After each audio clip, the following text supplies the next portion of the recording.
Salia Sanou, danseur chorégraphe, directeur de la compagnie Mouvement Perpétuel, du Festival Dialogue de Corps et aussi du Centre de développement chorégraphique La Termitière à Ouagadougou.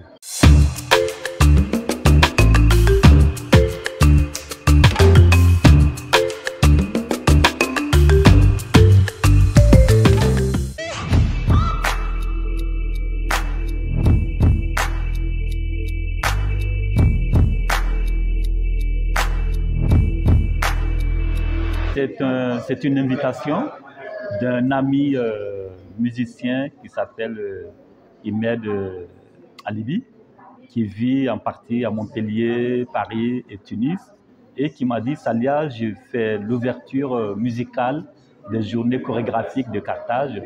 Si tu peux venir avec moi et faire un passage, une improvisation. Et comme je suis aussi attaché à ce festival des journées chorégraphiques de Carthage, je viens souvent. Et je dis oui, c'est une superbe idée.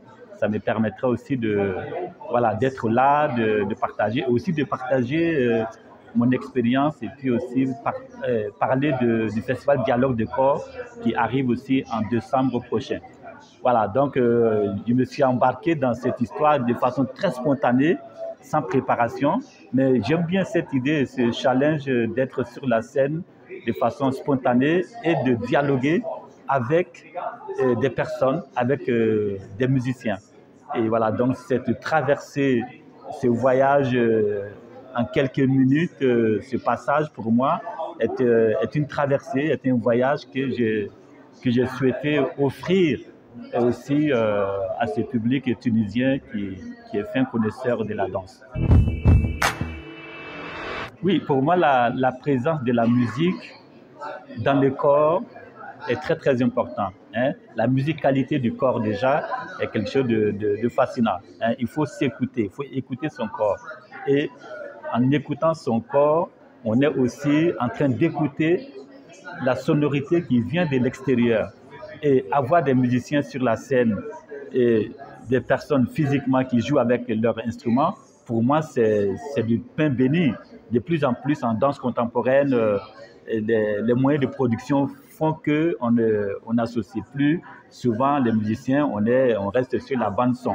Et là, avoir des musiciens sur la scène, ça nous oblige à dialoguer, à parler, à s'écouter et à se mouvoir dans l'espace.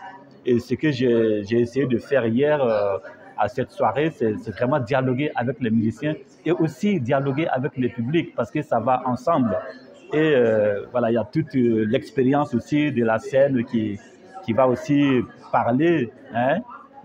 J'ai plus 20 ans, il faut sauter, tomber là, prouver qu'on est bon danseur. Non, je suis juste là en harmonie avec moi-même, en écoutant la musique et en portant les gestes justes qu'il faut pour dialoguer avec le public.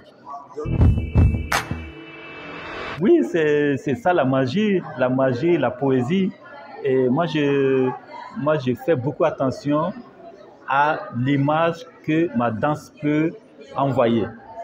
Et j'aime bien que l'image qui est envoyée soit de l'ordre de la poésie, soit de l'ordre aussi du ressenti, de l'émotion. Et ne pas faire le mouvement pour le mouvement, ne pas faire le mouvement parce que le mouvement peut être beau. Faire le mouvement parce qu'on le ressent profondément et on a envie que le public qui regarde ce mouvement soit aussi transporté dans cette ressenti de façon poétique. Voilà, c'est ce qui vraiment m'importe. Et puis là, on avait aussi une palette de musiciens. Et Michel Mar, qui est un musicien et trompettiste voilà, européen, qui a joué avec les orchestres, les musiciens. Et tu as Imed Alibi, qui est musicien percussionniste tunisien, hein, les percussions africaines de Tunisie, de cette région de l'Afrique. Et tu as le blues du désert avec Anana, qui vient de Niamey, qui nous transporte aussi. Donc, ces trois identités musicales aussi m'ont apporté aussi ce souffle de traversée, de dialogue et de poésie. Alors, nous préparons activement le prochain dialogue de corps, la 14e édition, qui aura lieu à Ouagadougou du 9 au 16 décembre. Et nous allons, les compagnies viendront de partout, de Tunisie, des États-Unis, de France, de Côte d'Ivoire, du Bénin, du Mali, du Cameroun et du Burkina Faso, bien sûr, pour fêter encore une fois de plus la danse et partager nos savoir-faire, nos créativités avec le public burkinabé. Hein, quand on fait un festival, c'est aussi pour le public et je suis là aussi pour promouvoir ce festival et pour inviter aussi les professionnels, les artistes à venir aussi à Ouagadougou, au Burkina Faso, pour fêter la danse et surtout pour moi, rester debout. Parce que mon pays, le Burkina, traverse des moments et faire exister ce festival, c'est aussi rester debout en lutte pour dire que non, on ne va pas se coucher, on va rester debout, on va danser, on va partager notre savoir, on va aussi faire de telle sorte que la culture nous permet de tisser le lien.